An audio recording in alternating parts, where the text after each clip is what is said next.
Pretty incredible. We want to thank our partner, Emily Sipes, who couldn't be here tonight. I think almost every person in this room knows her. And if you wouldn't think a sandwich shop needs an operations team, you have not met Emily Sipes.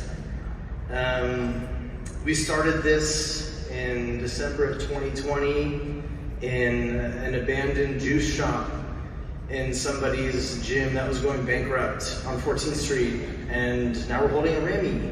So this is just taken an incredible amount of cooperation and coordination of people all the way from our staff, who are just like the weirdest, funniest, hardest working, most collaborative and creative people you've ever met, to Eric from Saval, who drove on a Saturday to give us 2 pieces of ham.